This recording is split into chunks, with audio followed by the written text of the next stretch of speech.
खुश आदमी। नई हिंदी कहानी। एक बार की बात है, एक राजा था। राजा की एक बेटी थी, बहुत सुंदर, बहुत बुद्धिमान, बहुत विनम्र, लेकिन बहुत दुखी। राजा ने वह सब कुछ किया जो उसे खुश करने के लिए वो कर सकता था या जितनी उसकी शक्ति थी, लेकिन उसका कोई फायदा नहीं हुआ। राजा ने उसके लिए सबसे सुंदर और सबसे कीमती पोशाकें खरीदी, लेकिन इससे भी मदद नहीं मिली। उन्होंने अपनी राजकुमारी के लिए विशेष रूप से संगमरमर और सोने का एक महल का निर्माण किया। सब व्यर्थ। राजकुमारी अभी भी दुखी थी।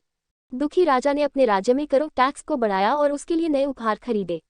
राजा ने सबसे अच्छे डॉक्टरों को बुलाया, लेकिन उसके दुख का इलाज नहीं हो सका। आखिरकार राजा ने एक बुद्धिमान व्यक्ति से मिलने का फैसला किया, और बुद्धिमान व्यक्ति ने निम्नलिखित सलाह की पेशकश की। आपकी बेटी को एक खुशहाल आदमी की शर्ट पहननी होगी और ऐसा करने से वह स्वस्थ और खुश हो जाएगी। राजा ने ऐसे व्यक्ति को खोजने और अपनी बेटी के लिए उसकी शर्ट लाने का फैसला किया। उन्होंने एक किसान के रूप में कपड़े पहने और अपना भेष बदला।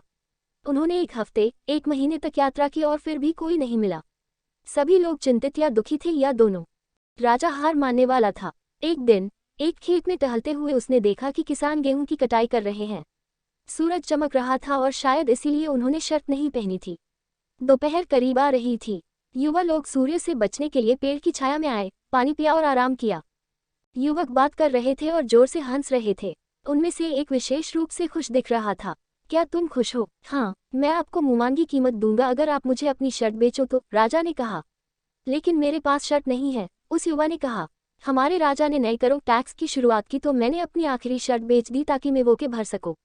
मेरी शर्ट पर रखो और मेरे साथ आओ, राजा ने कहा। राजा ने अपनी बेटी की शादी उस युवक से कर दी। लेकिन यह अंत नहीं है। युवा जोड़े के 2 बच्चे हुए, खुशी और आनंद। दोस्तों, इस कहानी में हमें ये बताया गया है कि किसी को भी खुश और स्वस्थ रहने के लिए ज़्यादा महंगी चीज़ों या तोहफों की ज़रूरत नहीं है, बल्कि उसे ज़रूरत है आंतरिक संतोष की, यानी कि उसके पास जो भी है उसी में खुश रहने की। प्लीज़ चैनल को लाइक और सब्सक्राइब ज़रूर करें।